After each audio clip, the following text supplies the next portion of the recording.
Hello दोस्तों, हम हाजिर हैं नए वीडियो के साथ। तो दोस्तों, देख रहे हैं आप लोग बुद्ध कथा का जो है चौथा भाग। ये कथा जो है जौनपुर ज़िले में चल रही है और इसको सुनाने वाले भंते प्रियदर्शी थैरो जी हैं। मूर्ख व्यक्ति ऐसा सोचता है, अरे न पुत्र मेरा है, न धन मेरा है, न ज्ञाति बंधु सगे संबंधी मेरे हैं। अरे ठीक से कहा जाए तो अताही अतनो न थी।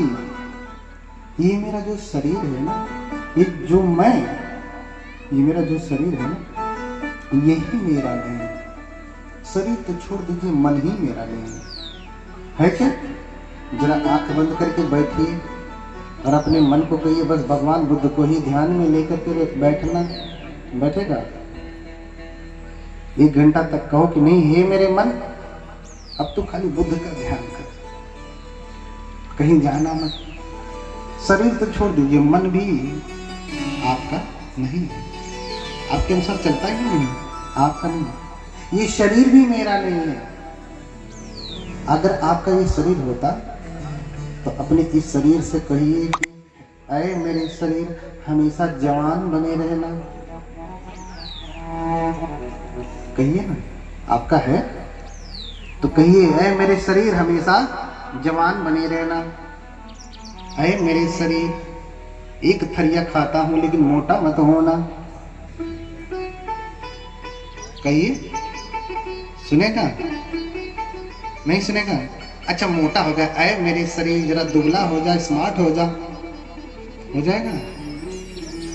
अच्छा छोड़ दीजिए, आपका दिल धड़क रहा है ना, हाँ, 1/10 सेकंड के लिए विश्राम करता है जो, हाँ, उस हृदय से कहिए कि ऐ मेरे हृदय, मेरे दिल, अभी तक बहुतों के लिए धड़का, हाँ, कभी इसके लिए, वो घर चली गई, उसका विवाह हो गया, तभी उसके लिए, हाँ, बहुतों के लिए धड़का। थोड़े समय के लिए रुक जा, और रुका तो फिर, हाँ। अच्छा, ये जो धमनियों में रक्त प्रवाहित हो रहा है, हाँ, जो खून की नलिकाएं हैं, ब्लड वेसल्स हैं, हाँ, वेन्स हैं, उसमें जो रक्त प्रवाहित हो रही है, उसको कहिए कि रुक जा, रुकेगा? अरे सब छोड़ दीजिए, अभी खाना खा के आए हैं ना, खाना खा के आए ना, आपका ही पेट, अपने ही पेट में खाएंगे, दूसरे के उधार लेकर के तो नहीं खाएंगे। तो थोड़ा अपना पेटवा मुझे दे दो, आज खा लेता हूँ। 2 घंटा तक बैठना, भूख न लगे, हमारे वाले का पच जाएगा तो तुम्हारा वाला उपयोग कर लो, ऐसा तो नहीं ना? तो अपने पेट में भोजन किया, उसी पेट से कहिए, ऐ मेरे पेट, भोजन करके आई हूं, अभी भूख मत लगना, हाँ, मानेगा? अरे यही गुड़वा पे बैठे ना, यही पैर पे, इसी पैर से कहिए, ऐ मेरे पैर, कथा सुन रहा हूँ, सुन रही हूँ, जब तक सुनूंगा सुनूंगी, दर्द मत करना। ऐ मेरी कमर, दर्द मत करना। अरे हमारी दहिया, दर्द मत करना। आप ही का है ना, तो क्यों नहीं मानता? हाँ, इसलिए कहते हैं सिद्धार्थ, गोपा मेरी है क्या, राहुल मेरा है क्या, हाँ? मेरा मेरा कहता रहता, जीवन मेरा है क्या? ये बार बार मैं अपना अपना कहता रहता हूँ, क्या ये मेरा जीवन भी मेरा है? नहीं है ना, मेरा जीवन मेरा नहीं है। इसलिए यही बात बार बार सोच रहे हैं सिद्धार्थ, क्या ये सब कुछ मेरा है? नहीं है मेरा, तो मैं किसके लिए इतना फंसा हूं? लेकिन ये सोचते सोचते फिर भी उनकी 29 वर्ष की आयु चली गई। 29 वर्ष की अवस्था आती है जब तो सोचते हैं कि नहीं, अब तो मुझे छोड़ना ही है किसी भी तरीके से, हाँ? तो छोड़ने से पहले सोचते हैं कि मैं जरा नगर का भ्रमण तो कर लूं, मैं कभी इन तीनों महलों को छोड़ करके बाहर ही नहीं गया। हाँ, मैं इन तीनों महलों को छोड़ के कभी बाहर ही नहीं गया, बाहर की दुनिया ही नहीं देखी, जो देखा सो ही देखा। मैं थोड़ा बाहर जाकर के देखना चाहता हूँ, लेकिन पिता ने मना किया।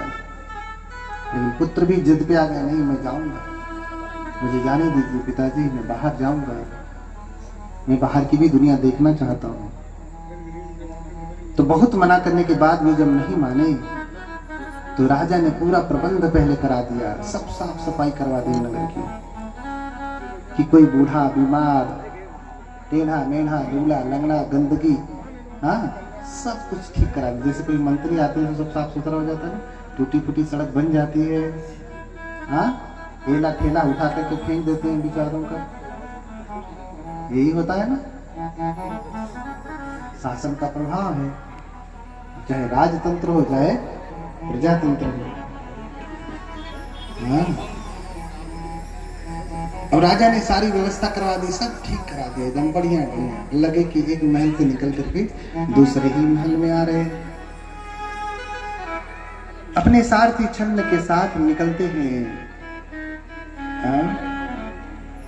दूर से ही देखते हैं कि एक व्यक्ति जा रहा है, दिखने में मनुष्य जैसा है, लेकिन उसकी कमर झुकी है, लाठी लेकर के पकड़ा हुआ है, कमर झुक करके टेढ़ी मेढ़ी हो गई है, शरीर पूरा टेढ़ा मेढ़ा हो गया, जैसे पुरानी धारण होती है। धारण जानते, धारण धारण हो, अरे पहले घरवा में लगती थी, कच्चा वाला घर होता था। हाँ माता जी धारण जाने लो, हाँ वह धरण जितने पुरान होले उतने टेढ़ हो जाले ने। जैसे पुरानी धरण जब लगाते हैं नई नई तो सीधी रहती है, लेकिन जितनी पुरानी होती जाती है उतना ही टेढ़ी होती जाती है। ऐसे ही धरण के समान टेढ़ा मेढ़ा व्यक्ति लाठी लेकर के चल रहा है, और इधर दूर से ही देख लिए, धीरे धीरे रथ उसके पास आया। फिर सारथी से पूछते कि अरे सारथी ये कौन है? तो सारथी ने कहा ऐसो ही दे जरिया भी हो। तो ये बूढ़ा व्यक्ति है। बूढ़ा कौन है? बूढ़ा व्यक्ति है। अच्छा इसे बूढ़ा कहते हैं? इनके पिता भी उम्र दराज थे, बूढ़े नहीं थे। राज्य दरबार में भी जानते हैं काम करने के लिए जो आते रहे होंगे सब अभी ठीक ठाक रिटायरमेंट से पहले ही रहे होंगे, तो एकदम से बूढ़े नहीं थे कि धड़ झुक गई, चल फिर नहीं पा रहे, इसलिए इतना बूढ़ा व्यक्ति नहीं देखा। ईसु ही देव जरिया भी तो, हे देव यही बूढ़ा व्यक्ति है, बुढ़ापे से पीड़ित है। बोले बूढ़ा क्या होता है? बोले जब कोई व्यक्ति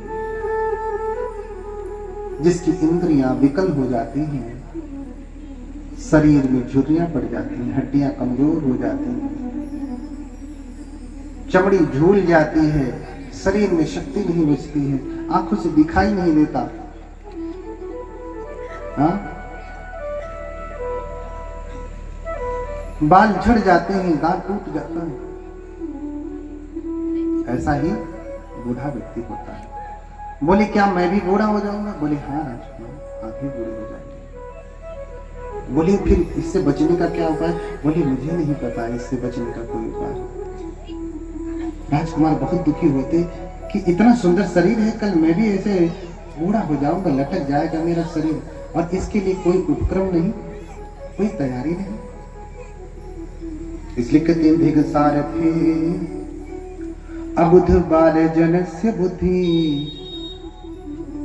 यदि यौवनम मदमत जराम न पसे। हे सारथी धिक्कार है ऐसे लोगों को जो जवानी की मस्ती में बुढ़ापे को नहीं देखते। आप देख रहे हैं बुढ़ापा, बुढ़ापे के लिए क्या तैयारी है? राजकुमार है, सिद्धार्थ है, मरने के बाद बुढ़ापे के समय तक उनको कोई दिक्कत भी नहीं होने वाली, फिर भी उन्हें चिंता है कि बूढ़े होने के बाद शरीर ऐसा हो जाता है। हाँ? तो क्या करूं मैं? हे सारथी, धिक्कार है ऐसे लोगों को जो जवानी की मस्ती में बुढ़ापे को नहीं देखते। चलो वापस, मुझे अब और नहीं देखना, इसलिए वापस चले जाते हैं।